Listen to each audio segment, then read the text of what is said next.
Hello, कैसे हैं सभी? उम्मीद करती हूँ सभी बहुत अच्छे होंगे।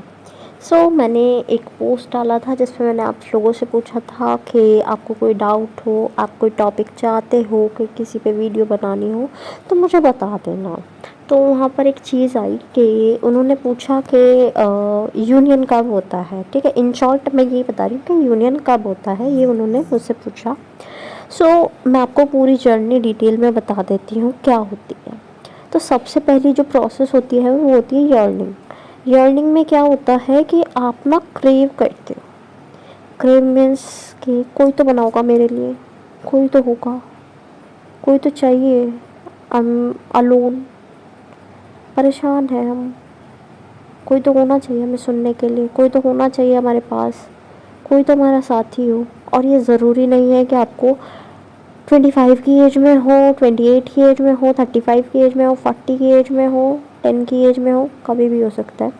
तो यू विल फील कि समथिंग इज़ देयर, कि जो मुझे लैक फील हो रहा है। ठीक है, आप ऐसा फील करने लगते हो। इस प्रोसेस को यर्निंग कहते हैं।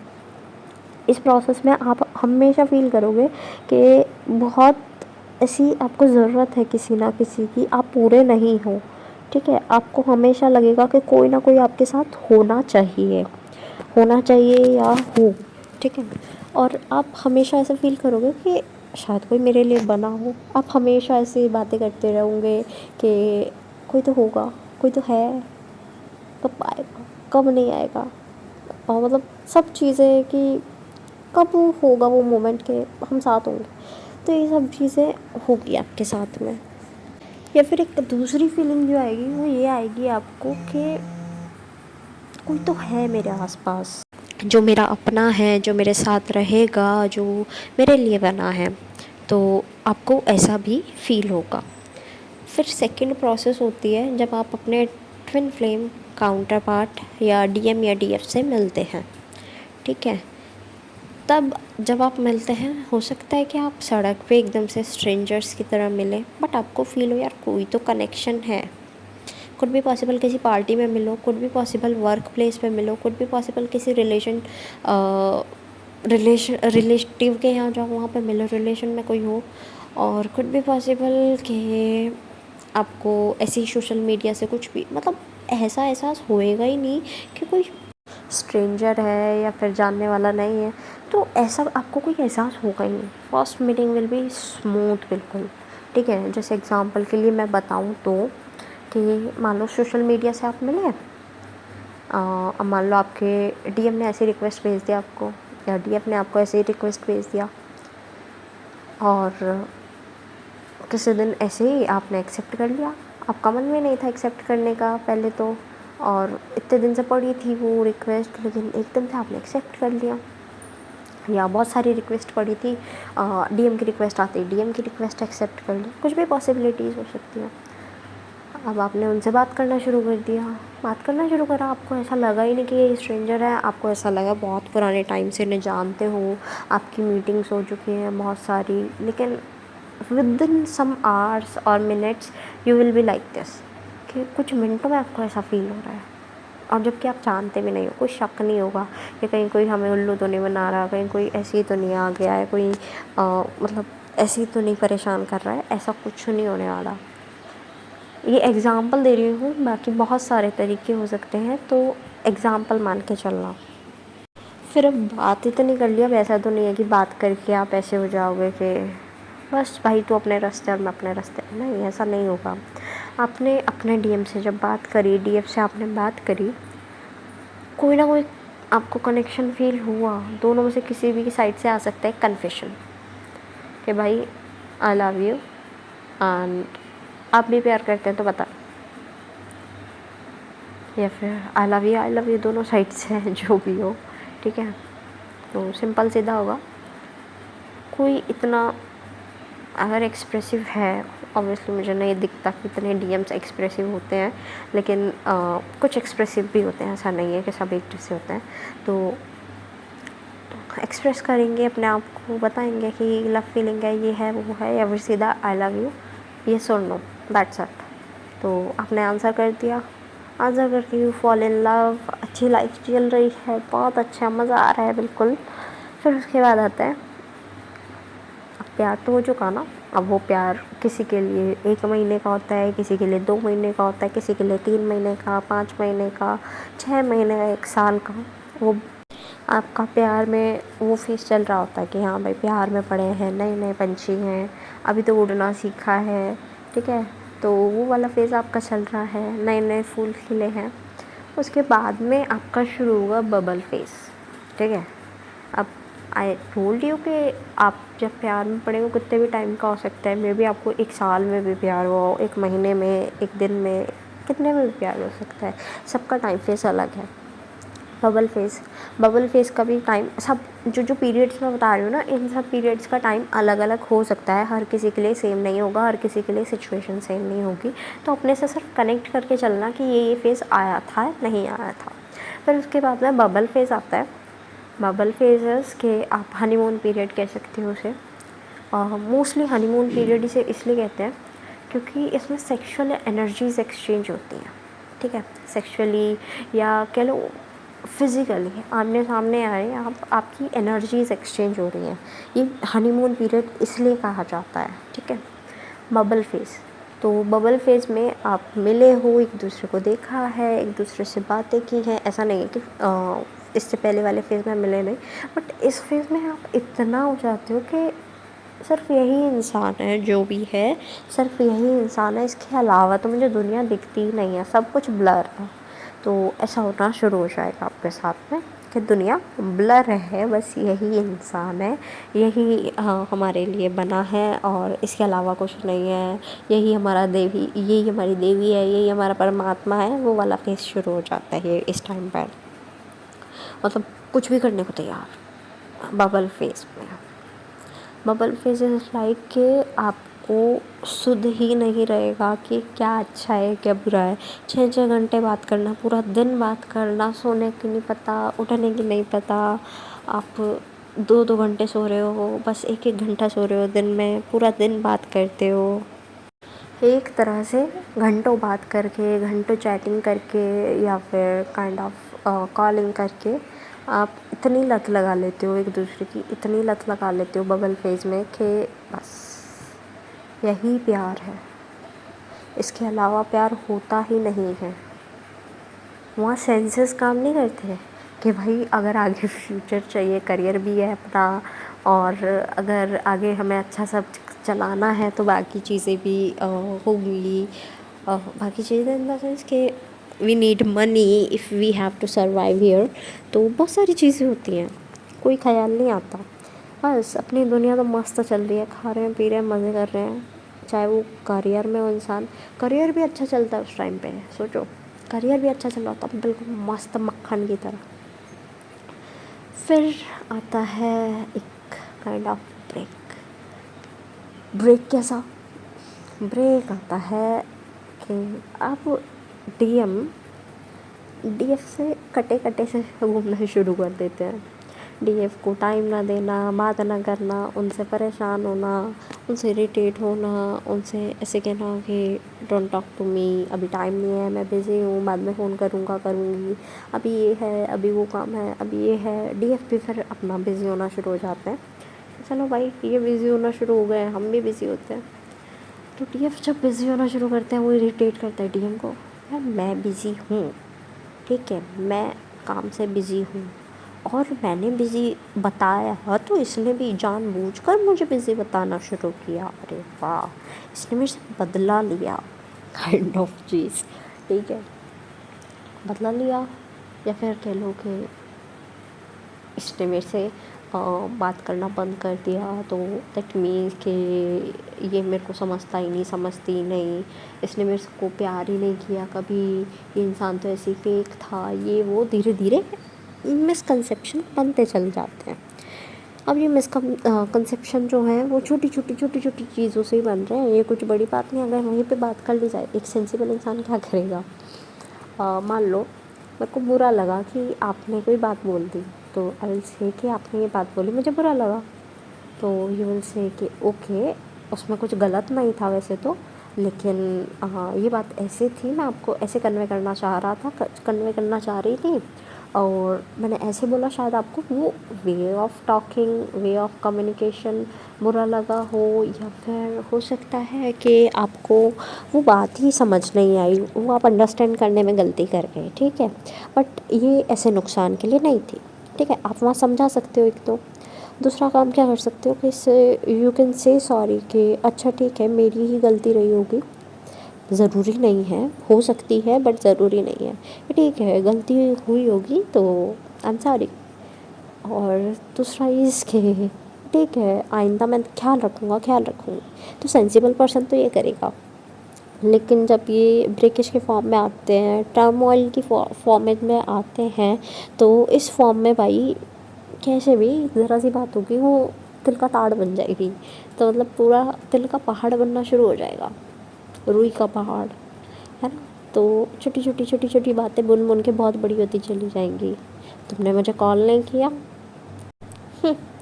अब मैं भी अपनी ईगो में ही रहूँगी, मैं भी बात नहीं करूँगी, मैं भी कांटेक्ट करने की कोशिश नहीं करूँगी, जाने तो जहाँ जा रहा है चाहे जा रही है। तो ऐसी चीज़ें वहाँ पे चलती रहेंगी। तो ये टर्मोइल फेज़ आएगा आपका। अब चलो ठीक है, चीज़ें बिगड़ना तो शुरू हो गई। फिर डीएफ को ऐसा लगेगा कि भाई जो हुआ गलत हुआ, चीज़ें सही करनी चाहिए। या डीएम की तरफ से भी कन्वे हो सकती है चीज़ें, ऐसा नहीं है कि डीएम सही करेंगे, डीएम नहीं करेंगे इसे सही। डीएम इज़ लाइक कि भाई अपनी ईगो में रहेंगे आप। डीएम की तरफ से ये हो सकता है कि भाई गलती उसकी थी, डीएफ की गलती थी, वो सुधारे, मैं नहीं सुधारूंगा। डीएम की तरफ से मैसेज आ सकता है आपको, मैसेज किसी भी फॉर्म में, किसी और द्वारा बोला गया हो, किसी और द्वारा कहा गया हो, ठीक है। तो कैसे भी आपको मिल सकता है मैसेज, डिवाइन की तरफ से आपको ही मिल जाए, आपको एहसास हो जाए कि यार जो हुआ गलत हुआ। अब डीएफ्स क्या करेंगे, डीएफ जाके अब मनाना शुरू करेंगे, अच्छा चलो गलती मेरी थी, मान जाओ। अब डीएम ईगो में बैठे हैं, मैं नहीं मानूंगा, मेरी मर्ज़ी, तुम इतनी गलती करते हो, इतनी गलती करती हो, मैं नहीं मानूंगी, अब मैं नहीं मानूंगा। अब तुमने ये सब किया ना जो करने की ज़रूरत नहीं थी, अब तुम उसी घमंड में रहो। ईगो में खुद बैठे हैं, घमंड में तुम रहो, ठीक है। चलो जी, अब ये फेज़ जो कहलाता है, ये कहलाता है रनर चेज़र फेज़। डीएफ मना रहे हैं, डीएम भाग रहे हैं, डीएफ को ऐसा रोना सा शुरू हो जाता है डीएफ का कि मुझसे प्यार नहीं करता। अब जो पहले वो सीन बना था ना पहले, अब वो दोबारा बनना शुरू हो जाता है, मुझसे प्यार नहीं करता, मुझसे प्यार नहीं करती, मेरे को छोड़ दिया, ये हो गया, वो हो गया, सब चीज़ें ख़त्म हो गई, क्या ये ख़त्म हो गई तो मैं ही क्यों, ये वो भाई 100 ड्रामे। ड्रामे इसलिए कह रही हूँ कि जब हम सेंसिबिलिटी में आते हैं, अपने सेंसेस में आते हैं, हमें बहुत हंसी आती है इस सब चीज़ पे, हमने ये किया। तो 100 चीज़ें चलती हैं उस टाइम पे जब रनर चेज़र फेज़ होता है। बहुत सारे अंडरस्टैंड भी कर रहे होंगे, बिकॉज़ आजकल की जो एनर्जी चल रही है वो रनर चेज़र की ही चल रही है, बहुत सारे अंडरस्टैंड कर रहे होंगे। तो ये रनर चेज़र फेज़ चल ही रहा होता है, उसके बाद भाई शुरू हो जाती है अवेकनिंग। अब ये रनर चेज़र जो फेज़ होता है, इसमें खुद भी पॉसिबल मेंटली अपसेट होना, डिप्रेशन में चले जाना, बहुत सारी चीज़ें हो सकती हैं। ऐसा नहीं है कि मतलब you will be proper fine और आपको कोई फ़र्क नहीं पड़ रहा, जैसे नॉर्मली पीपल डील करते हैं वैसे ही आप भी डील कर लोगे, नहीं, ऐसा नहीं होता है। आपको भी ऐसा होता है कि भाई नॉर्मल सबकी रिलेशनशिप में लड़ाई झगड़े हो रहे हैं, चलो मेरे में भी हो गया तो ये तो सॉल्व हो सकता था ना, ये तो सही किया जा सकता था ना, बट वो नहीं हो रहा है। तो क्या मैंने गलती कर दी, वही चेज़र वाली एनर्जी, क्या मैंने गलती कर दी। तो फिर प्रॉब्लम्स क्रिएट करते हैं खुद के लिए, खुद ऐसे हो जाते हैं कि बस मैं कुछ वर्ड्स बोलना नहीं चाह रही बिकॉज ऑफ या सोशल प्लेटफॉर्म है एक तो चीज़, और दूसरी चीज़ के अच्छा नहीं लगता है ना, दूसरे को बोलने में अच्छा नहीं लगता बिल्कुल भी। अपने आप को तो एक बारी बोल लो, उस टाइम पे बहुत बोलते हैं कि मैं ऐसा मैं वैसा, ठीक है, उस टाइम पे तो बहुत बोल लेते हैं, लेकिन सही में बहुत बुरी हालत हो जाती है। ऐसा नहीं है कि डीएफ्स बहुत अच्छे रहते हैं, डीएफ्स बहुत बुरी हालत से जूझ रहे होते हैं, मेडिकली स्पेशली उनकी हालत इतनी अच्छी नहीं रहती। जितनी सुंदर प्यारी ये जर्नी है, उतना ही सिखा के आपको जाती है। तो कुड भी पॉसिबल बहुत सारे लोगों ने तो मेडिकेशन शुरू ही इसी स्टेज में किया हो, कि भाई डीएम ने इतना परेशान कर दिया, मेडिकेशन लेना पड़ रहा है, ठीक है। चलो, तो वो चेज़र की एनर्जी में रह रह कर इतना परेशान हो जाते हैं, इतना परेशान हो जाते हैं, उनकी अवेकनिंग वहाँ से शुरू हो जाती है। क्योंकि क्वेश्चन उठता है, मैं क्यों, मुझे नहीं रहना, ये सारे क्वेश्चन उठते हैं ना, इसलिए मैं बोलना नहीं चाह रही थी। तो मैं सही से अब भी नहीं बोल रही हूँ, यू कैन अंडरस्टैंड, ठीक है। तो ये सारी चीज़ें उठती हैं मन में कि मैं क्यों हूँ, मैं आया क्यों हूँ, आई क्यों हूँ, मेरे साथ ऐसा क्यों हुआ, मैंने किसी का क्या बिगाड़ा था जो मेरे साथ हुआ, मैं ही क्यों, और मुझे ही चीटिंग क्यों मिली, ये वो सब शुरू होगा। भगवान के आगे गिड़गिड़ाओगे, रोगे, परेशान हो गए। कुछ लोगों का तो विश्वास ही उठ जाएगा। कुछ लोग ऐसे होंगे कि नहीं, यहाँ से विश्वास नहीं उठाना।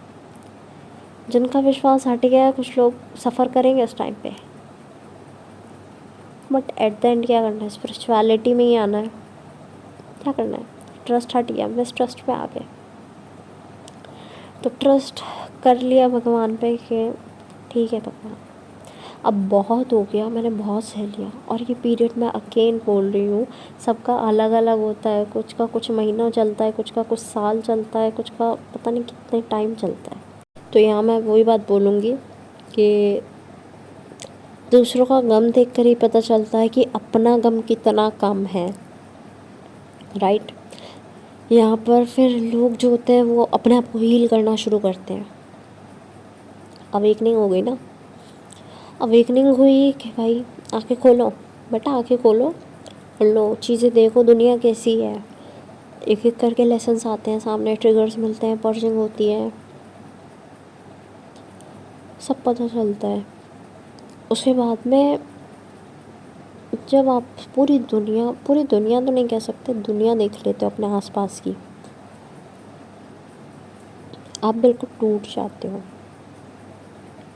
कि यार मैं यहाँ रह रहा था। या कुछ लोग तो यार शुरू से वही चीज़ झेल रहे होते हैं, उन्हें शुरू से ट्रिगर्स मिल रहे होते हैं, छोटी एज से ट्रिगर्स मिल रहे होते हैं, बट दे आर लाइक कि क्यों मिल रहे हैं, वो हील ही नहीं कर पाते उन चीज़ों को, बस अपने अंदर स्टोर करते चले जाते हैं, स्टोर करते चले जाते हैं। अब वो पीरियड आ गया जब हीलिंग करेंगे। बहुत सारे लोगों के चाइल्डहुड ट्रॉमास बोलते हैं ना, चाइल्डहुड ट्रॉमास हील करने की ज़रूरत है। तो चाइल्डहुड ट्रॉमास भी हील करते हैं, जितना जितना बैगेज होता है उतना सब हील करते हैं। सबकी पर्जिंग होती ही होती है। पर्जिंग इज़ कि आपका शरीर शुद्ध होता है। तो अब आपने ये पर्जिंग की, ये हीलिंग की बहुत अच्छे से, अब आप ये हो जाओगे कि यार मैं जो इंसान थी एक इंसान के बगैर रह नहीं पा रहे थे, कहीं और मुड़ने चले थे, और अब हम ऐसे है कि हमें उस इंसान की भी ज़रूरत नहीं, किसी और इंसान की भी ज़रूरत नहीं। अब मैं इसे अवेकनिंग कहती हूँ, ठीक है। मेरे हिसाब से वो अवेकनिंग नहीं है जब ट्रिगर होना शुरू होता है, जब आप हीलिंग करना शुरू करते हो। मेरे हिसाब से अवेकनिंग जब होती है जब आप पूरी दुनिया को देख लेते हो कि मेरे आसपास की दुनिया कैसी है, और भाई मुझे ज़रूरत नहीं थी उस इंसान की भी और किसी और की भी, मैं तो अकेले सर्वाइव कर सकता हूँ, कर सकती हूँ, और मेरा मकसद ही कुछ और है, मैं आए कुछ और मकसद के लिए हूँ। तो फिर आप मकसद ढूंढने निकलते हैं, अपना लाइफ पर्पस, राइट। ज़िंदगी आपकी है, लाइफ आपकी है, तो लाइफ पर्पस करेंगे।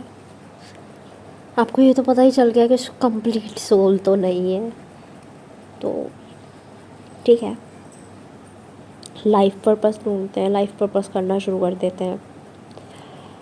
अब ठीक है भाई, अपने आप को हील कर दिया, दूसरे को भी तो हील कर सकते हैं। हील करना शुरू कर दिया, अपना मकसद पूरा करना शुरू कर दिया। उसके बाद बिल्कुल ऐसे सरेंडर फॉर्म में आ जाते हैं कि हाँ बस अब मेरा ये पॉइंट है, इससे आगे यार मैं एक्सीड नहीं कर सकता या एक्सीड नहीं कर सकती। एक्सीड किस चीज़ में, कि मैं चीज़ों को धक्का मार के चीज़ें नहीं ला सकती, मैं चीज़ों को एक्सेप्ट कर सकता हूँ सर। मैं चीज़ों को ऐसे नहीं कह सकता कि भगवान मुझे आज गुलाब का फूल चाहिए और मुझे गुलाब का फूल मिल गया। मैनिफेस्टेशन अलग चीज़ है, उसे मत इंक्लूड करना इसमें कि मैंने बस बोला एक बार, ऐसा नहीं कि मैनिफेस्ट कर रहे हैं, एक बार बोला और मेरे हाथ में गुलाब का फूल आ गया, जादू हो गया, ऐसा नहीं होगा। मतलब उसी टाइम उसी सेकंड वो आपको गुलाब का फूल नहीं मिल जाएगा। तो ये तो आप समझते हैं कि ये मैनिफेस्टेशन नहीं है। मैनिफेस्टेशन बहुत अलग चीज़ है, कभी चर्चा करेंगे उस पर भी कि भाई देख, इस पॉइंट से आगे मैं नहीं जा सकता, मैं किसी चीज़ को फोर्स नहीं कर सकता, मेरी डेस्टिनी लिखी हुई है, डेस्टिनी के कुछ पन्ने ऐसे हैं जो कि कंफर्म है कि यही होना है, और कुछ पन्ने ऐसे हैं जो कि मुझे काम कर कर बनाने हैं। अब मुझे नहीं पता कि डेस्टिनी के कौन से पन्ने लिखे हैं और डेस्टिनी में कौन से पन्ने मुझे लिखने हैं, राइट। ये मुझे पता है कि किस घर में पैदा होना है? नहीं, ये डेस्टिनी में लिखा हुआ है। क्या मुझे पता है कि मेरी शादी किससे होगी? नहीं, मेरे सामने 100 ऑप्शन आएंगे चुनने के लिए कि अपना राइट पर्सन चुनो, लेकिन उस राइट में से अगर मैंने रॉन्ग चुन लिया तो लाइफ तो जहन्नुम बना दी ना। यहाँ मुझे चॉइस मिली, यहाँ मुझे काम करने का टाइम मिला, डेस्टिनी लिखी है। इस पर्सन से शादी होगी तो अच्छी रहेगी, इस पर्सन से होगी तो बुरी रहेगी, लेकिन अच्छा चुनने की बजाय अगर गलत चुन लिया तो हेल है, और अच्छा चुन लिया तो वेल है, राइट। वेल कुआं नहीं कह रही मैं, बढ़िया वाला वेल, ठीक है। तो कुछ चीज़ें लिखी हैं, बट कुछ चीज़ें मेरे काम करने के बाद मेरे पास आएंगी। मेरी गवर्नमेंट जॉब लिखी हुई है, मेरे को गवर्नमेंट जॉब मिलेगी, लेकिन अगर पढ़ूँ ही ना, अगर मैं उसके ऊपर ऊपर काम ही ना करूँ, तो क्या गवर्नमेंट जॉब खुद चल कर आएगी मेरे पास में? बहन मुझे रख ले, भाई मुझे रख ले, ऐसा तो नहीं होगा। किस्मत होती है, डेस्टिनी लिखी है कि इसे तो बिना करे कुछ मिलेगा। एक होता है ना कि राजयोग है इसका, तो उसका तो हो सकता है, बट सबका राजयोग नहीं होता ना। तो ऐसा नहीं होने वाला कि सरकारी नौकरी खुद आ जाएगी, ऐसा नहीं होगा कि पैसे खुद उड़ उड़ के आएंगे आपके पास में, बारिश होगी, नहीं, ऐसा नहीं होगा। आपको कमाने पड़ेंगे, आपको उसके बदले कुछ करना पड़ेगा, काम करना पड़ेगा, हार्ड वर्क करना पड़ेगा, राइट। तो उस टाइम आप सरेंडर में आ जाते हो, जब आप ये सब चीज़ें समझने लगते हो, लॉजिकल फेज में आ जाते हो कि भाई फालतू चीज़ें डिस्कस ही नहीं करनी है, जो प्रैक्टिकल चीज़ें हैं करो। एक इंसान उसी चीज़ को धक्का पेली में 1 घंटा हो गया परेशान हो रहा है, you can do it in 2 minutes because you know that logic, है ना। वो ट्राई एंड एरर में फंसा हुआ है, बट आपको लॉजिक पता है, आप कर दोगे उसे, तो वही लॉजिक फेज आ जाता है आपका। अब you know about development, right. Development क्या होती है कि एक टाइम से होना शुरू होती है। डेवलपमेंट में आपने मान लो कुछ सीखा, कुछ काम करना सीखा, अब आपने सीख तो लिया, बट ज़रूरी नहीं है आप उम्र भर याद रखोगे। कितने लोगों को वर्णमाला याद है, बताना ज़रा कमेंट्स में। सबको याद है क्या? नहीं याद होगी, बहुत बहुत ऐसे होंगे जिन्हें नहीं याद होगी। अल्फ़ाबेट बेशक याद है, वर्णमाला याद नहीं होगी उन्हें। तो भाई डेवलपमेंट की तरह ही ये प्रोसेस है, आपकी जर्नी है। ऐसा नहीं है कि आप कभी भी किसी और फेज़ में नहीं कूद सकते, हो सकता है कूद जाओ। मान लो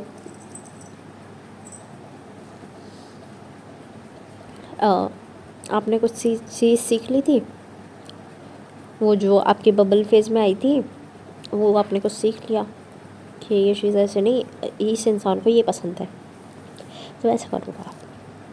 वही चीज़ दोहरा दी, भाई उस इंसान को वो पसंद नहीं था, मैंने ऐसे कर दिया, गलत हो गया, राइट।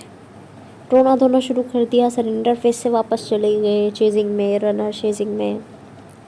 तो ऐसा हो सकता है, राइट। तो इसमें कोई इशू नहीं है, आप रनर चेजर में जाओगे, फिर से आगे प्रोसेस करोगे, कोई दिक्कत नहीं है।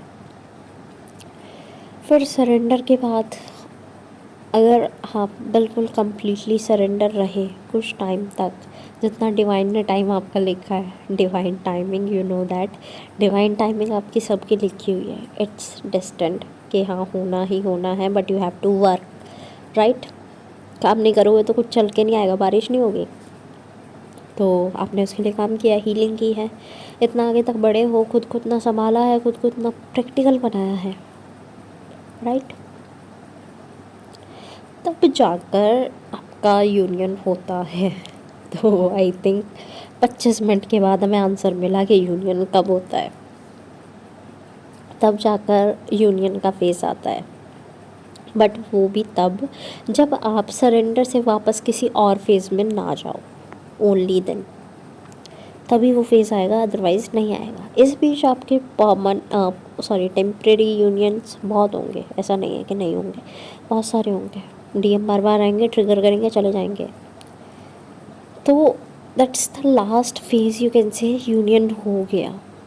अब यूनियन के बाद भी ऐसा नहीं है कि आपको अकेले बैठना है, मज़े आएंगे, शादी हो गई ये। मैं कभी नहीं कहती कि शादी इज़ द यूनियन। कट भी पॉसिबल आप किसी और के साथ मैरिड हैं, आप नहीं छोड़ना चाहते, आप सोलमेट के साथ मैरिड हैं, बट यूनियन होना ज़रूरी है डीएम के साथ में। तो यूनियन इज़ के आपकी सोल का मेल होना चाहिए। Soul is not about sex और सेक्सुअल थिंग्स, नो। आप दोनों साथ आएंगे एक सोल पर्पस करने के लिए, बिकॉज लाइफ पर्पस तो आप कर रहे हैं ना, वो तो आपका है सिर्फ। डीएम और आपकी सोल जो है वो एक बनती है, उसका भी एक पर्पस है। जब आप मिलकर वो पर्पस करना शुरू करते हैं, as friend, as business partners, as whatever, तब आप यूनियन में हैं। तो यूनियन को मेरी साइड से तो कभी भी मैरिज मत समझना। बहुत सारे लोग कहते हैं मैरिज इज़ यूनियन, तो मेरी साइड से only marriage is not union. Union बहुत बड़ा शब्द है। मैरिज एक टर्म है 3D लाइफ के लिए। यूनियन है इसके आप 5D लेवल पर भी मिल चुके हो, आप मतलब यू आर लाइक कि बिल्कुल completely awaken person, completely heal person, जो कि एक दूसरे का साथ दे रहे हैं, राइट, एक दूसरे को पूरा कर रहे हैं। राधा कृष्ण की शादी नहीं हुई थी, but they're in twin flame journey. तो आपको समझना पड़ेगा इस चीज़ को। राम सीता की शादी हो गई थी, देवर इन ट्विन फ्लेम जर्नी, लेकिन लास्ट में क्या हुआ था, दोनों सेपरेशन में आ गए थे, राइट। उसके बाद अलग जर्नी चली उनकी।